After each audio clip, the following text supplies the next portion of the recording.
పదవావతారమైనటువంటి కల్కి అవతారము ఎప్పుడు వస్తుందో వ్యాస భగవానుడే చెప్పాడు. అసలు ఎక్కడ స్వాహాకారము వషత్కారము ఇవి రెండు వినపడవు. అంటే ఇక యజ్ఞము యాగము అనేటటువంటి క్రతువులు ఉండవు. గోవులు విశేషంగా వధింపబడి గోమాంసం తినడం లోకంలో ప్రారంభమైపోతుంది. వివాహ వ్యవస్థ నిలబడదు. తల్లిదండ్రుల్ని చూసే బిడ్డలుండరు. భర్తని గౌరవించే భార్య, భార్యని చూసే భర్త లోకంలో ఉండరు. పురుషుల యొక్క ఆయుర్దాయం 18 సంవత్సరములకే పూర్తయిపోతుంది.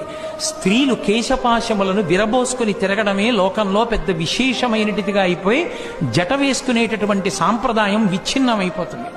అయిపోయిన తరువాత లోకంలో పురుషులు 18 సంవత్సరాలకే మరణించడం ప్రారంభమైపోయి ఆయుర్దాయాలు క్షీణించిపోయిన తరువాత ఆ సమయంలో శంబళ అనేటటువంటి గ్రామంలో విష్ణుయశుడు అనబడేటటువంటి బ్రాహ్మణుని కడుపున కల్కి అన్న పేరుతో శ్రీ మహావిష్ణువు 10వ అవతారంగా వస్తారు.